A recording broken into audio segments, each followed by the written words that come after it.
रोज एक नई कहानी देखने के लिए चैनल को सब्सक्राइब करें और बेल आइकन दबाना ना भूलें। खुशी एक मिडिल क्लास परिवार में पली बढ़ी लड़की थी जिसे बचपन से ही अमीर बनने का शौक था, पर वो इसे कभी पूरा ही नहीं कर पाई। वहीं उसके माता पिता बिना दहेज उसकी शादी एक होनहार, मेहनती और ईमानदार लड़के अनिल से करवा देते हैं, जो एक किराए के मकान में रहता था और एक प्राइवेट कंपनी में बतौर सुपरवाइजर काम करता था। जैसे ही खुशी ब्याह कर उसके घर जाती है तो लग्जरियस चीजों की डिमांड करने लगती है। सुनिए जी, आज ना ठंडी ठंडी आइसक्रीम खाने का बड़ा मन कर रहा है। मोहतरमा, इतनी सर्दी में आपको आइसक्रीम खानी है? इस वक्त तो कहीं नहीं मिलेगी। वही तो, आज हमारे घर पे फ्रिज होता तो आइसक्रीम घर में ही बना लेते।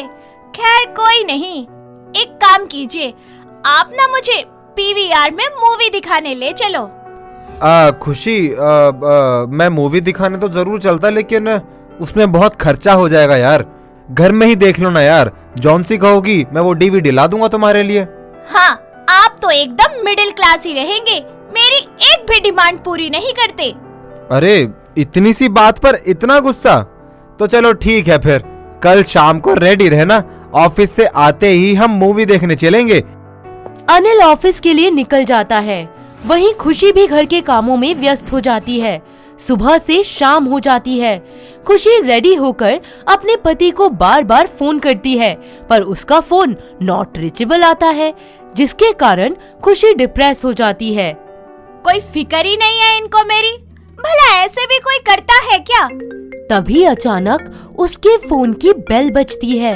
हेलो, हाँ वो खुशी, मुझे ऑफिस में थोड़ा सा काम आ गया है, तो मैं आने में थोड़ा सा लेट हो जाऊंगा। वही तो, कब से फोन मिला रही हूँ, आप फोन क्यों नहीं उठा रहे थे? हाँ यार, वो ऑफिस में आज थोड़ा सा वर्कलोड ज्यादा था और नेटवर्क का इशू भी बहुत है यहाँ, तुम्हें तो पता ही है ना। पता नहीं, पर आपकी सारी बातें ना मुझे सब बहाने जैसी लग रही हैं। सब समझती हूँ मैं। हद है यार तुम्हारी भी। सुनिए जी, ये पीवीआर जाने का प्लान है ना, कैंसिल नहीं होना चाहिए, वरना जानते हो ना आप। अरे हाँ, चिंता मत करो, बिल्कुल भी कैंसिल नहीं होगा। हाँ ठीक है, जल्दी आना। अपने पति की बात सुन वो फिर से तैयार हो घर के बाहर दरवाजे पर उसका इंतजार कर टहलने लगती है। इंतजार करते करते रात के 9 बज जाते हैं। वहीं अपने पति अनिल को इतनी देर से आते देख उसके गुस्से का ये पारा फूट पड़ता है। मिल गई फुर्सत घर आने की, मैंने कहा था ना मुझे पीवीआर जाना है। मैं आने ही वाला था, लेकिन ऑफिस में बॉस ने एक और फाइल पकड़ा दी चलते चलते। अरे ये लो मैडम, सॉरी। ये जलेबियाँ और सॉरी मैं नहीं मानने वाली। अच्छा जी, तो फिर क्या करना होगा मुझे? मुझे एक डायमंड रिंग दिला दीजिए, महंगी सी। खुशी, वैसे तो मेरे पास इतने पैसे हैं नहीं, लेकिन मेरी खुशी की खुशी के लिए मैं अपनी एफडी तोड़वा देता हूँ।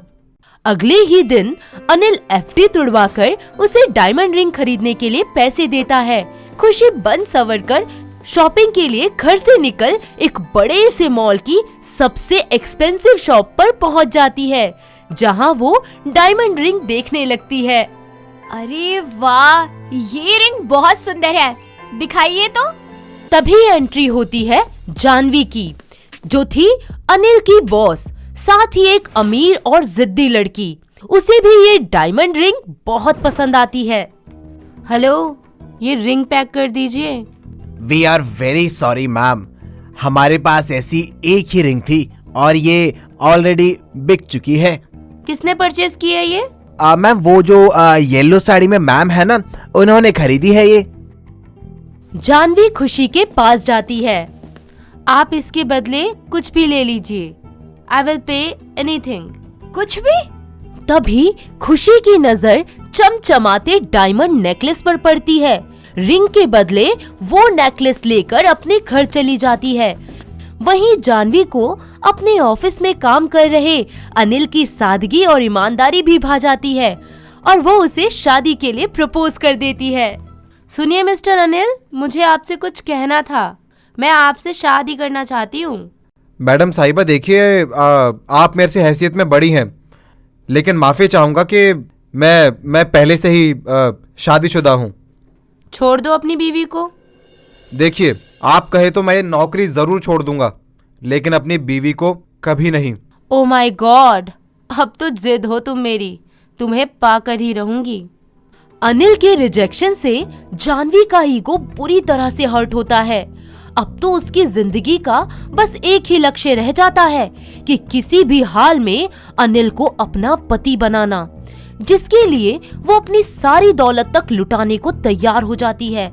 जब उसे पता चलता है कि अनिल की बीवी खुशी बहुत लालची है, तो वो अपना पैंतरा आजमाने उसके घर जाती है। Hello madam. अरे आप तो वही है ना, मॉल वाली, डायमंड रिंग के एक्सचेंज में नेकलेस। यस, तुम ही थी ना वो। आज भी कोई एक्सचेंज ऑफर लाई है क्या? ऑफर तो इतना बड़ा है कि तुम सारी जिंदगी ऐशो आराम से जियोगी। अच्छा, ऐसा है क्या? तो बताइए फिर, क्या ऑफर है मेरे लिए? अगर तुम्हारा पति मुझसे शादी करेगा तो मैं अपनी सारी प्रॉपर्टी, बंगला, गाड़ी सब तुम्हारे नाम कर दूंगी। क्या बकवास कर रही हैं आप? वो मेरे पति हैं, कोई डायमंड रिंग नहीं है, समझी आप? देख लो, ऐसा मौका बार बार नहीं मिलता। इसके साथ साथ बैंक में रखे मेरे 20 करोड़ भी तुम्हारे। ये रहा मेरा नंबर, इरादा बदल जाए तो कॉल कर लेना। जानवी का दिखाया हुआ लालच खुशी के मन में बस जाता है। फिर क्या, उसका सोया हुआ अमीर बनने का सपना एक बार फिर जाग उठता है और वो खाना पीना बंद कर जिद पे अड़ जाती है। अपनी बीवी की जिद के आगे बेचारे अनिल को झुकना ही पड़ता है और मजबूरन जानवी से शादी करनी ही पड़ती है। जानवी भी अपना प्रॉमिस पूरा कर गृह प्रवेश के साथ ही खुशी को गैस से भरा बैग, बंगला, गाड़ी आदि के पेपर्स उसके नाम कर देती है। ये सब देख आसपास के लोग बातें करने लगते हैं। हाय राम, क्या जमाना आ गया है, इस लालची औरत ने अपना पति बेच दिया पैसों के लिए। हे राम, देखो तो, पति पत्नी और वो घोर कलयुग है। लोगों की परवाह किए बगैर वो तीनों एक ही घर में साथ साथ रहने लगते हैं। जानवी से मिली दौलत से खुशी अपनी अमीरी के सारे शौक पूरे करने लगती है। अनिल और जानवी की नजदीकियां बढ़ने लगती हैं, जिसे देख खुशी को बहुत जलन होती है। ऐसे ही दिन पर दिन दोनों सौतनों में अनबन होती ही रहती है। ऐसे ही एक दिन अनिल जानवी के लिए गजरा लाता है। ये क्या कर रहे हैं आप?